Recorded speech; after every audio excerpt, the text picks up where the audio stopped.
but I did not notice any estrogenic side effects mentally, like irritation or poor libido or that kind of stuff, because I'm also using methylene blue. Whereas previously on high estradiol with fluvoxamine in the picture, I was insufferable.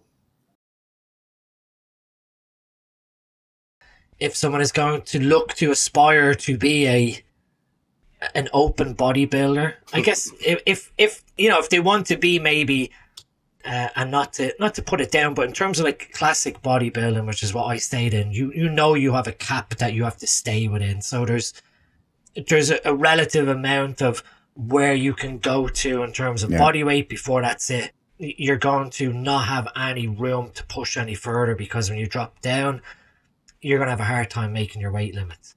But if you are someone aspiring to be an open class bodybuilder who wants to be, 235 to even 250 on stage, there is going to be that requirement of, like you said, you're going into big numbers, and there's no denying that or trying to sweep it away. It's just how you arrive at that big number is probably the more important journey, rather than deciding, right, I'm going to be an open class bodybuilder, I'm going to go on my first cycle, and the first cycle is 1,000 milligrams of test. Unheard of. Yeah. That we have these two options that we've discussed there, and they do 1,000 milligrams of test your first cycle. Are you going to get great benefit out of that if you have like your university foundation of what we discussed with John, of like your training, your recovery, your health ancillaries, budget for food and everything else? Of course, but is that immediately like your first dose choice in that step up? Probably not. But we shouldn't, like we've said, you shouldn't shy away of going, well, at some point you're probably going to have to go up towards those numbers to experience size growth. And I mean, we discussed in the early days, like my peak off season when I was pushing for classic bodybuilding was 300 tomatoes, 600 pineapples, 300 bananas, and then there was some apples thrown in pre-workout. That those are the best. I'm not. Yeah, so you're not one or two apples. There's a big difference, man. One or two apples, a big difference. Yeah, it is. Kurt's a fan of two apples, anyway. Well, three apples made my blood work. Yeah, 3 injectable apples, split bilaterally. You're going to get people now running out apologies of trying to inject apples. Please don't do that. If it's an MCT oil, it's fine. Good stuff. I have some allegedly in my steroid drawer. Swole. Fun. I'm not, denying that, like my peak size, and we shared that picture of me at my biggest 108. That was over 1,000 in terms of numbers. I think total load, total dose, like 1,400, 1,450. That you're not shying away that in order to be that size, yes, of course, there's going to have to be a push and pull, and you can't just try and go, I got to 108 taking TRT, because it'd be absolute nonsense to have that discussion. Unless you have phenomenal genetics, then maybe. But that 108 is not a pretty 108. That doesn't happen for everybody. No. If you're doing it on TRT, then you're probably a quarterback, physique where you got 20-25% extra lard running around. Where I am now, body fat wise, I've still probably got decent abs at 96 or 211. I'd say, like I said, 98 is probably where naturally I know I'd probably tap out at TRT. And even just recovery and strength progression and everything else, that I'm not even like polarized to think I can get into the like high 100 kilo numbers naturally to speak with that dose. That, like I said, if I was to approach where my next step be, probably, I'd leverage the tomatoes up, but then I'd have to start adding in an aromatase inhibitor that just then requires another level of care that you're gonna have to check blood work periodically to make sure that you aren't keeping estrogen totally flattened out. And, you know, week to week, you might even require an even lower dose of aromatase inhibitor versus another week, depending on your body fat distribution, what you've ate, your environment, and everything else. That it's not like straightforward. If I go to 250, I had in 12.5 milligrams of aromasin twice per week, and everything stays dandy.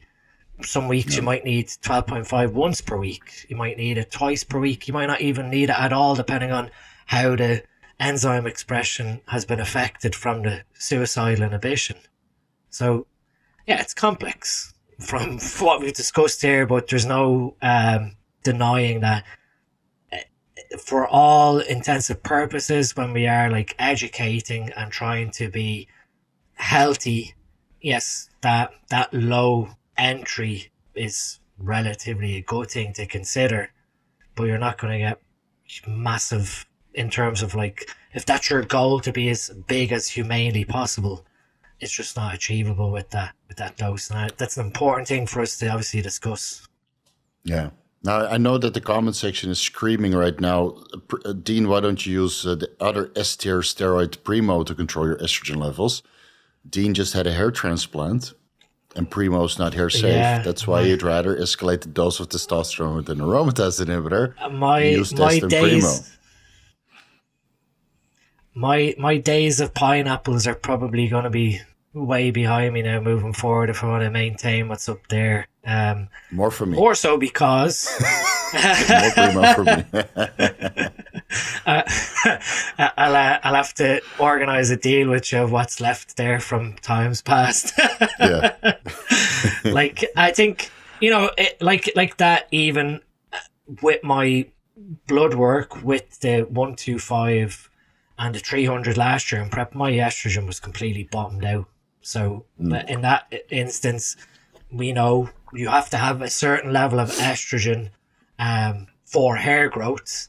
And even now, since going from the 60 milligrams to the 125 after the transplant, I've noticed that I think that my estrogen has been sitting quite high the last couple of weeks. But regardless, like in a position I'd go and do blood work, but the other side of it is, even if my estrogen came back high, I'd be still a little I'd be conservative of using aromatase inhibitor while the follicles are still growing and maturing to go in and lower that estrogen. Now I just have to ride out the relatively elevated estrogen wave until I'm satisfied that I can do a little bit more control, that the hair follicles have properly embedded in and are stable and safe, as to speak. Did you notice any beneficial effects regarding high estrogen levels from using methylene blue through MAOI inhibition? Because that's what I notice. My estrogen is 220 picograms per milliliter because I run 625 tests without an aromatase inhibitor because I wanted to see if YK11 has some aromatase inhibiting effects, which technically could happen. It's reported anecdotally, and based on my previous cycle, my serum estradiol levels weren't so high. So I ran 625 tests per week for 4 weeks, 5 weeks without an AI doing the epicatogen experiment. Serum estradiol came up from 140 to 220. So I think that's a normal increase over the course of 4 to 5 weeks. And now I added in the YK11, but I did not notice any estrogenic side effects mentally, like irritation or poor libido or that kind of stuff, because I'm also using methylene blue. Whereas previously on high estradiol with fluvoxamine in the picture, I was insufferable. So maybe this is a way around it for you. Yeah, I mean, that does raise a good question. I have noticed. I think probably how I can tell surrounding the raised estrogen for me personally from a symptom perspective, if you want to call it a symptom of high estrogen, is obviously a small bit more fluid retention. So again, face is a little fuller, a little more emotional.